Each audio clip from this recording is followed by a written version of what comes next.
Sir కొంచెం ముందుకు రండి, ఒకటే లైన్లో ఉంది.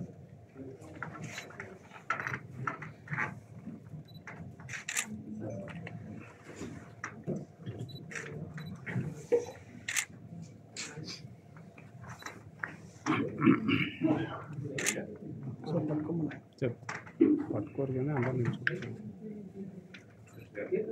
లంకవారు నేను కలిసి లక్ష్మీనారాయణ సార్, నేను ఎస్వి రామారావు గారు లంకవారు ముగ్గురం కలిసి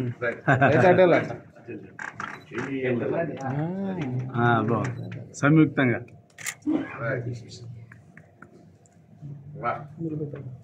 సార్ ఒక ఫోటో తీసుకోండి. కొంచెం ముందు జడ్జి గారు కొంచెం ముందర రండి సార్. రామారావు సార్, గురువు గారు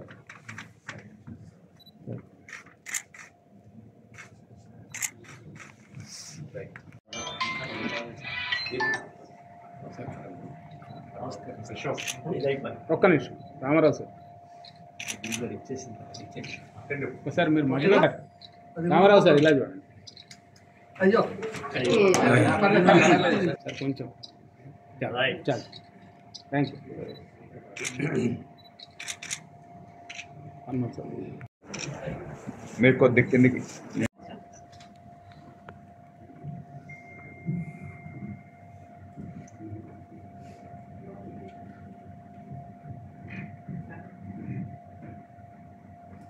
అందరికీ నమస్కారం. ఈరోజు నాకు చాలా సంతోషంగా ఉంది.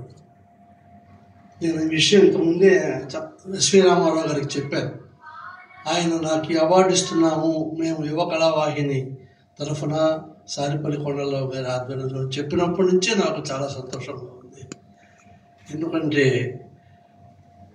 నాకు చిన్నప్పటి నుంచి అనేక కోట్ల మంది తెలుగు వాళ్ళ మాదిరి నాకు కూడా అక్కినేని అంటే పిచ్చి, ఆత్రేయ అంటే పిచ్చి. వాళ్ళిద్దరూ కలిసి చేసిన మోగ మనసులు సినిమా చూసిన రోజునే నేను రచయితనయ్యాను. ప్రాణం నాకు. అలాంటిది ఎక్కడో జర్నీ మేము నాటకం ఆడుతుంటే కళాసాగర్ మెడ్రాస్లో ఆ నాటకాలు చూడడానికి ఆత్రేయ గారు వచ్చి అక్కడ కూర్చున్నారు. చూసి నాకు ఒళ్ళు జల్లరించిపోయింది. పోయి డామ్మని ఆయన కాళ్ళ మీద పడ్డాను. ఎవరు నువ్వు అన్నాను. సార్ నా పేరు రాజేంద్ర కుమార్ అండి, మాది కూడా నెల్లూరే అన్నా. ఓకే అన్నాడు. ఇంకేం మాట్లాడితే ఆయనతో నమస్కారం పెట్టి వచ్చేసాను. ఆయన చూశాను, ఆయన పాదాలకు నమస్కారం పెట్టాను అన్న ఫీలింగ్ చాలా రోజులు నేను అది క్యారీ చేశాను. అలాంటిది ఈరోజు ఆయన పేరు మీద నాకు ఒక చిన్న అవార్డు. మరో చరిత్ర సినిమాలో ఒక సన్నివేశం ఉంటుంది. హీరోయిన్ సరిత ఒక గదిలో మొత్తం బాలు బాలు బాలు అని చెప్పి కమల్ హాసన్ పేరు రాస్తుంది. మిశ్రా వస్తాడు, వచ్చి ఆ రూమ్లో ఒక మూల కింద చిన్న అక్షరాలతో అతని పేరు రాసుకుంటాడు. ఇదొక్కటి నాకు ఇవ్వు అని. ఇప్పుడు నా పరిస్థితి అంతే. నా పేరు కూడా ఒక మూల. ప్రపంచం అంతా ఆత్రేయ ఉంటే ఒక మూల. ఆత్రేయ పేరు మీద అవార్డు తీసుకున్న ఒక రచయిత. అది నా ఆనందం. ఆ ఆనందాన్ని నాకు కలిగించిన వాళ్ళు ఎస్వి రామారావు గారు, మా లంకా లక్ష్మీనారాయణ గారు, ఆయన పెద్ద ఆయన సారిపల్లి కొండలరావు గారు. యువ కళావాహిని సభల్లో కొన్నిట్లో నేను పాల్గొన్నా. నాకు అవకాశం వచ్చింది. నిజంగా ఆయన చూపించే ప్రేమ, ఆయన చూపించే వాత్సల్యం, ఇచ్చే గౌరవం, ఆయన జరిపించే కార్యక్రమాలు, వాటిల్లో పార్టిసిపేట్ చేయడం, ఆయన చేతుల మీదుగా తీసుకోవడం చాలా సంతోషంగా ఉంది. సుద్దాల అశోక్ తేజ్ గారు మాట్లాడారు. ఆయనతో నాకు కొంత అనుబంధం ఉంది. ఆయన గురించి నాకు కొంచెం చెప్పాలనిపిస్తుంది. ఎందుకంటే ఆయన చెప్పుకోలేదేవి గమ్మత్తైన విషయాలు. అంటే కొత్తగా ఆయన బాగా రాశాడు, బ్రహ్మాండంగా రాశాడని అందరూ చెప్తారు. అది నేను చెప్పేది ఏముంది. ఆత్రేయ గారికి, సుద్దాల అశోక్ తేజ్ గారికి ఒక పోలిక ఉంది, ఒకటి లేదు. పోలిక ఏమిటంటే ఆయన గుండె లోతుల్లోంచి రాస్తాడు, ఈయన గుండె లోతుల్లోంచి రాస్తాడు. పోలిక లేనిది ఏంటంటే ఆయన ఇస్తానన్న టైంకి ఎప్పుడూ ఇవ్వడు, ఈయన ఇస్తానన్న టైంకి టెన్షన్గా ఇస్తాడు. నా కళ్ళారా నేను చూశాను. గురువు గారి దగ్గర పాటలు నేను రాసి అక్కడే మా ఇద్దరికి బాగా సాన్నిహిత్యం. తేజ పిలిపించండి అయ్యా అనేవాడు. వచ్చేవాడు, గురుగారు కూర్చునేవాడు. ఇది సన్నివేశం వేగ్గా అదేం ఉండదు అక్కడ. ఇది అలాగే గురుగారు సరే నువ్వు వెళ్ళిపో. గురుగారు అంటే దాసనారాయణరావు గారు. సరే నేను వెళ్ళు అనేవాడు. మళ్ళీ ఆయన ఫోన్ చేయించేవాడు కాదు, చేసేవాడు కాదు, అవసరం లే. రెండో మ్యాక్సిమం 48 hours, లేకపోతే ఆ పాటను బట్టి 3వ రోజు సార్ సుధాల్ అశోక్ తేజ గారు ఫోన్ చేశారు సార్, ఎప్పుడు రమ్మంటారు ఆయన దగ్గరికి ఫోన్. వాళ్ళనప్పుడు రా, వచ్చి కూర్చుంటాడు, పేపర్ తీస్తాడు. ఆయన అసలు పేపర్ చూడ్డు కళ్ళు మూసుకుంటాడు, ఎందుకంటే ఈయన పాడితే వినాలి, ఆయన చదవడం కాదుగా. ఆయన చెప్పిన సన్నివేశాన్ని, సందర్భాన్ని ఒక పాట రూపంగా రాసి, ఆ పాటకు రచయిత, గాయకుడు, సంగీత దర్శకుడు ఈయనే. సినిమా ఇండస్ట్రీలో అందరికీ తెలిసిన విషయం ఏమిటంటే ఈయన పాట చదవడం, చెప్పడు, వచనం ఉండదండి, పాడతాడు ఆయన. అంటే నేను with due respect to all the music directors worked with him, most of his songs are tuned and song by him. దాని మీద వాళ్ళు మెరుగులు తిప్పుతారు. ప్రత్యక్ష సాక్షిని నేను. ఇప్పుడు గుర్తొస్తుంది ఆయన గురువుగారు దాసనారాయణ గారు చేసిన ఆఖరి పిక్చరు ఎర్ర బస్సులో నవ్వమ్మ నవ్వమ్మ అని ఒక సిట్యువేషన్ సాంగ్ ఈయనకు చెప్తే ఈయన మరుసటి రోజు రాసుకొచ్చాడు. మా ఇద్దరికి గురుగారితో అదే ఆఖరి అనుబంధం. ఆయన చేసిన ఆఖరి పిక్చర్ ఇది.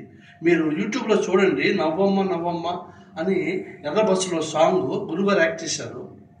మంచి సందర్భం, కీరవాణి చేత పాడించారు, అశోక్ తేజ గారు రాశారు. ఎంత బాగుంటుందో, ఎన్ని పాటలండి. ఇందాక మాటల్లో చెప్పాడు మన ఎస్వి రామారావు గారు, చిటపట చినుకులు పడుతూ ఉంటే అన్న పాట అప్పుడు మహా గొప్పది, ఉర్రు తొలగించింది అని. అప్పట్లో చిటపట చినుకులు పడుతుంటే తెల్ల చీర కట్టుకున్నది ఎవరి కోసము, చంగావి రంగు చీర, ఇలాంటి పాటలన్నీ ఆ పాట వల్ల లక్షలు కలెక్ట్ చేశాయి నాగేశ్వరరావు గారి పిక్చర్స్. తర్వాత రోజుల్లో అడవిరావుడు సినిమాలో వేటూరు గారు రాశారు, ఆరేసుకోబోయి పారేసుకున్నానని. ఆ పాట ₹1,00,00,000 పాట అని అప్పట్లో చెప్పుకునేవాళ్ళు. కొన్ని వందల కోట్ల విలువైన పాటలు 2 రాశాడు ఈ మధ్య. ఫిదా సినిమాలో రాసిన పాట మీరు నొక్కండి, 30 కోట్లు 40 కోట్లు విన్నారండి. It is a fact. ఏమండి, నెక్స్ట్ లవ్ స్టోరీలో రాశారు పాట, సారంగా తెలియ. మీరు నొక్కండి, ఆ మాట వినొద్దు, మీరు నొక్కండి. పక్కన వస్తుంది 25 కోట్లు ఏంటండి, నాకు అర్థం కాదు. ఆ మైకేల్ జాక్సన్ వాళ్ళు ఎప్పుడో వచ్చినట్టు విన్నాను నేను. ఒక తెలుగు పాట ప్రపంచపరంగా 25 కోట్లు 30 కోట్లు వినడం. ఆ సినిమాలో ఆ రూపురేఖలు మార్చేశారు కదా ఆ పాట వల్ల. అసలు అంటే అప్పుడు వేటూరు గారి పాట ₹1,00,00,000 పాట అయితే, ఇది ఎన్ని కోట్ల పాట ఇది? Side by side. అదే ఆత్రేయకు ఈయనకు ఉన్న సారూప్యం అదే. చంగాయ రంగు చీర ఆయనే రాస్తాడు, మనసు గతి ఇంతే ఆయనే రాస్తాడు, ఇంకో మంచి పాట ఆయనే రాస్తాడు. అలాగే సైడ్ బై సైడ్ త్రిపురాల్లో ఆయన రాసిన పాటలు. కొమరం భీముడు అన్న సాంగ్ ఏమిటి, ఇప్పుడు అప్లై చేశారా, అయిపోయిందో, నేషనల్ అవార్డు రావాల్సిన పాటది. ఏంటండి ఇది, కొమరం భీముడు అన్న పాట, ఆ సిచ్యువేషన్ ఏంటి? అలాగా అంటే నేను ఎందుకు చెప్తున్నానంటే, నేను చాలా రోజులతో ఆయనతో ట్రావెల్ అవుతున్నాను. ఈరోజు ఆత్రేయ అవార్డు గురువా నీకు మాటలుగా నీకు ఇస్తున్నాము, పాటలు ఎవరికి ఇస్తున్నారండి అన్నాను. సుద్దాల అశోక్ చేసి ఎంత యాప్ట్ చాయిస్ అండి మీరు, ఎంత యాప్ట్ చాయిస్ అండి. ఆత్రేయకు తగిన వారసుడు ఎవరన్నా ఉంటే తర్వాత జనరేషన్లో, ఆ డెప్త్ ఎవరికన్నా ఉంటే, ఆ పాట డెప్త్ పాట అంటే పాండురంగంలో కూడా ఇన్ని పిలిపించి పాడించారు. ఏ కృష్ణ ముకుంద మురారి అన్న పాట మళ్ళీ రాయాల్సి వస్తే ఏమండి, రాఘవేంద్ర గారు ఎవరిని పిలిపించాడు? ఆయన ఎవరన్నా పిలిపించగలడు. అశోక్ తేజ గారి చేత రాయించాడు, మహాద్భుతంగా రాశాడు. మాతృదేవో భవ పితృదేవో భవ అన్న పాట రాశాడు. సో ఈ విషయంలో చాలా నాకు సంతోషం ఉంది. నన్ను ఎక్కువ అభిమానించే నా మిత్రుడు, ఎంతో సాధించిన గొప్ప రచయిత. ఆయన గురించి ఇందాక మన మావిడి హరికృష్ణ గారు చాలా బాగా చెప్పారు. నేషనల్ అవార్డు తీసుకున్నాడు. మేము రచయితలు అందరం కలిసి ఆయనకు అప్పట్లో సన్మానించుకున్నాం. ఆ సభలో నేను ఉన్నాను, మళ్ళీ ఈ సభలో కూడా నేను ఉండడం ఆయనతో పాటు కాకతాళీయమైనా నాకు చాలా ఆనందంగా ఉందండి. ఈయన ఫుల్ మ్యూజిక్ డైరెక్టర్ అండి. ఆత్రేయ గారు సగం మ్యూజిక్ డైరెక్టర్ నేను అంటాను. ఎందుకంటే ఆయన పాట ట్యూన్కి ఎప్పుడు రాయలేదు. పాట ఇస్తే న్యూస్ పేపర్కైనా ట్యూన్ చేసే కేవి మహాదేవన్ గారు ట్యూన్ చేశారు అని చెప్పి అంటారు. నేను అంటాను, నేను వేరే డిస్కషన్లో కూడా కొంతమందితో మాట్లాడినప్పుడు ఆత్రేయ గారికి సంగీతం తెలుసు అయ్యా, ఆ తత్కాలం తెలుసు, మీటర్ తెలుసు, దానికి తగ్గట్టు పాట రాస్తాడు. దాంట్లో సగం ట్యూన్ ఉంటుంది. ఇప్పుడు కేవి మహాదేవుడు కానీ ఆ పాట ట్యూన్ చేశారు అన్నారు. నేను అడుగుతాను మిమ్మల్ని, ప్రేమనగర్లో 2 పాటలు ఉన్నాయి. మనసు గతి ఇంతే, మనిషి బతికింతే, మనసు ఉన్న మనిషికి సుఖం లేదంతే. ఎవరి కోసం ఈ ప్రేమ మందిరం, ఈ న్యాయ మందిరం అని పాట ఉంది. ఎవరి కోసం ట్యూన్ మనసు గతి ఇంతే పడుతుందా? మనసు గతి అంత అనగలడా? ఎవరి కోసం అయితే మనసు గతి ఇంతే ట్యూన్లు చేయగలరా? సో సగం ట్యూన్ ఆయన ఇస్తాడు, దానికి తగ్గ ఆ సిచ్యువేషన్ తగ్గట్టుగా ట్యూన్ చేస్తాడు. ఇంకో విషయం చెప్తున్నాను మీకు, ఆత్రేయ మాటల రచయిత పాటల రచయిత కాదు, ఆయన కథా రచయిత. హీజ్ అ రైటర్ అండి. ఆయన రాసింది మన ఆర్టిస్ట్ చేత డైలాగ్గా చెప్పిస్తే డైలాగు, దానికి ట్యూన్ కడితే అది పాట, అంతే. అంతేనండి ఇది. అసలు మీరు వలపూడి మారుతిరావు గారు ఆయనే రాశాడు బుక్లో. ఫస్ట్ పిక్చర్ చక్ర భ్రమణం అనే నవల్ని డాక్టర్ చక్రవర్తిగా తీస్తున్నారంట. ఈయన స్క్రీన్ ప్లే ఫస్ట్ టైం వలపూడి మారుతిరావు గారు ఆయనే రాశాడు. నేను చెప్పేది కాదు. వలపూడి మారుతిరావు గారు, అసిస్టెంట్ డైరెక్టర్ విశ్వనాథ్ గారు, దుక్కుపాటి మధుసూదన్ గారు ముగ్గురు వచ్చి కూర్చున్నారంట. ఇతను స్క్రీన్ ప్లే రాశాడు నవలకు, మీరు విని డైలాగులు రాయాలి అని చెప్పారంట ఆత్రేయ గారికి. చెప్పండి అన్నాడంట. ఈయన స్క్రీన్ ప్లే అంతా చదివి వినిపించాడంట వలపూడి మారుతిరావు గారు. బాగుందండి, చాలా బాగుంది అన్నాడంట. అని ఆయన సంస్కారం చూడండి. దుక్కుపాటి మధుసూదన్ గారు వెళ్ళిపోయిన తర్వాత ఇది స్క్రీన్ ప్లేనా, ఇది స్క్రీన్ ప్లే అయితే నేను డైలాగ్ రాయడానికి ఇది అవసరం లే అన్నట్టు. అర్థమైంది పాయింట్. ప్రొడ్యూసర్ ఉన్నప్పుడు అనే ఆ మాట, దీన్ని స్క్రీన్ ప్లే అంటారా, నాకు ఇది అవసరం లేదు డైలాగ్ రాయడానికి. అది ఆత్రేయ గారు ఆ మాట వలపూడి మారుతిరావు గారే చెప్పారు. అసలు ఆ సన్నివేశంలో నుంచి కథ పుడుతుందా? మీరు ప్రేమనగర్ సినిమాలో తేడా తెలుగులా సాంగ్ అయిపోయిందండి. అయిపోయిందా? అక్కడితో సీన్ అయిపోయింది. తమిళ వసంత మాలిగారు నెక్స్ట్ సీను, హిందీ ప్రేమనగర్లో అయిపోయింది సీను. తెలుగులో మాత్రమే ఒక సీన్ ఉంటుంది. ఏంగా ఉంది? ఆకలిగా ఉందా? దాహంగా ఉందా? మరేంగా ఉంది? ఇలాంటప్పుడే ఏదో చేయాలని ఏదీ చేయలేని పరిస్థితి, మగవాడి దౌర్బల్యం, ఆడదాని మనోనిబ్బరం పోటీ పడుతుంటాయి కదూ అని ఒక సీన్ రాశాడు. ఆ సీను వేరే పాట మీరు చూడండి. ఆ సీన్ లేకపోయినా ఇబ్బంది లేదు, పాట అయిపోయింది, నెక్స్ట్ సీన్కి వెళ్ళిపోవచ్చు. ఆ సీను ఆత్రేయ రాయగలిగాడంటే ఆ సీన్ని యాక్ట్ చేసేది అక్కినేని నాగేశ్వరరావు కాబట్టి ఆయన రాయగలిగాడు. ఇంకెవ్వరూ న్యాయం చేయలేరండి ఆ సీన్కి. మీకు ఒక్క విషయం చెప్తున్నాను అక్కినేని నాగేశ్వరరావు గారి గురించి. ఎవరన్నా ఏమనుకోని కాక, టైట్ క్లోజ్ పెడితే ఎక్స్ప్రెషన్ ఇవ్వగలిగిన భారతదేశంలో ఒకే ఒక నటుడు అక్కినేని నాగేశ్వరరావు.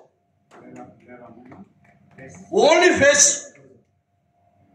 చేతులు ఊపుతూ, డైలాగుల డాంబికము, ఆంగికంతో కూడుకున్న నటన మిగతా వాళ్ళకి కావాలి. నేను పేరు చెప్పడం లేదు. రైట్ ఫేస్ పెడితే మీరు ప్రేమనగర్ సినిమా చూడండి, వసంత మాలిగా చూడండి, ఇంకో సినిమా చూడండి. విషం తాగిన తర్వాత ఫేస్ పెట్ట టైట్ ఫేస్, ఒంట్లో ఉన్న రక్తం అంతా మొహంలోకి వచ్చేస్తుంది. ఇంటికి పోయి చూడండి మీరు, ఫేస్ ఉబ్బుతుందండి రక్తం, మొహం నిండా రక్తం, కళ్ళల్లో నెత్తురు. ప్రేమ నగర్, నా ప్రేమ నగర్ సాంగ్ స్టార్ట్ అవుతుంది. ఆ క్లోజ్ ఎవరి మీద తీయలేదండి. అక్కినేని నాగేశ్వరరావు లేకుండా ఆత్రేయ లేడు, ఆత్రేయ లేకుండా అక్కినేని నాగేశ్వరరావు లేడు. That is the final point. అందుకే మా అన్న అశోక్ తేజ గారు మిమ్మల్ని అభినందించారే. ఆయన చెప్పిన సగం వాక్యాలు నేను కూడా చెప్పినట్టుగా ప్రజలు టైం లేదు కాబట్టి వాళ్ళిద్దరిని కలిపి మీరు ఒక ఫంక్షన్ చేయాలనుకోవడం, ఆ ఫంక్షన్లో వాళ్ళిద్దరు కలిపి మా ఇద్దరికి అవార్డు ఇవ్వడం అన్నది అసలు మామూలు విషయం కాదు. ఇంకో విషయం కూడా చెప్పాలి. ఆత్రేయ నేనేం చెప్పాను, సగం మ్యూజిక్ డైరెక్టర్ అని చెప్పా, ఒక రైటర్ అని చెప్పా. ఆయన డైరెక్టర్, ఆయన కాస్ట్యూమ్ డిజైనర్, ఆయన ఆర్ట్ డైరెక్టర్, అన్నీ ఆయనే. ఎందుకు చెప్పంటారా? పచ్చగడ్డి కోసేటి పడుచు పిల్లో అని పాట రాశాడు. ఆర్ట్ డైరెక్టర్కి కొడవలి గిడవలి పచ్చగడ్డి పొలాలు రెడీ చేసుకో అని చెప్పాడు. చంగావి రంగు చీర కట్టుకున్న చిన్నది, తెల్ల చీర కట్టు, కాస్ట్యూమ్ చెప్తున్నాడు ఆయన అక్కడ, కాస్ట్యూమ్ చెప్తున్నాడు. ఇంకోటి మహాద్భుతమైన పాట ప్రపంచంలో ఎవరు రాయాలండి. తేన మనసుల్లో చందమామను ఉద్దేశించు హీరోయిన్ పాడుతుంది. నీ ఎదుట నేను, వారెదుట నువ్వు. నేను నీ ఎదుటన్నా, కానీ ఆయన నీ ఎదుట తను కాబోయే భర్తగా ఒక ఆడమనిషి ఇచ్చే విలువ చూడండి. నీ ఎదుట నేను, వారెదుట నువ్వు, ఓ చందమామ మా ఎదుట నువ్వు ఎప్పుడు ఉంటావు. దాంట్లో డైరెక్టర్కి ఎక్స్ప్రెషన్ చెప్తున్నాడు ఈయన. పెళ్లి చూపులకు ఆయన వచ్చాడు, ఎదురుగ్గా నేనున్నా, చూద్దామని తలకాయ ఎత్తుతున్నా, సిగ్గు నన్ను కమ్మేసింది, కళ్ళల్లో కళ్ళు పెట్టి చూడలేకపోయినా, నా కళ్ళు ఆయన ఎడదలాగా పోయాయి, నేను తలదాచుకుందుకు ఆ ఎడద చాలని సంతోషపడ్డాను. మొత్తం డైరెక్షన్ చెప్తున్నాడు ఆయన అక్కడ, ఆర్టిస్ట్ ఎక్స్ప్రెషన్ చెప్తున్నాడు. అది ఆత్రేయ అంటే. అది ఇంకెవరికి అంత మహానుభావుడు. ఎన్ని పాటలు, ఎన్ని, అమ్మాయే పుడుతుంది, అబ్బాయే పుడతాడు, ఆకలి ఉండదు, దాహం ఉండదు, ఇలా ఎన్నో ఎన్నో ఎన్నో ఎన్నో మాటల పరంగా చూసుకుంటే ఇంకెన్నో ఉన్నాయి. చెప్పుకుంటూ పోతే అదొక రెండు సముద్రాలు అన్నారు మీరు, రెండు ప్రపంచాలు అన్నారు మావిడి హరికృష్ణ గారు. సో ఇంకోటి కూడా నేను చెప్పాలి, ఒక కన్ఫెషన్ ఉంది నాకు, అది చెప్పేసి ముగిచ్చేస్తాను నేను. మూగ మనసుల్లో ఒక డైలాగ్ చెప్తాడు, ఆత్రేయ రాస్తాడు, నాగేశ్వర గారు చెప్తారు. అమ్మాయి గారు, మిమ్మల్ని పుట్టించే ముందు దేవుడు నన్ను పిలిచి పుట్టించాడు, నేను వెళ్ళి నెక్స్ట్ ఆ అమ్మాయి వస్తుంది, ఆ అమ్మాయి కానీ జాగ్రత్తగా చూసుకోరా అని నన్ను పుట్టించాడండి అంటాడు. నేను ఒక కన్ఫెషన్ చేయాలి దీనికి.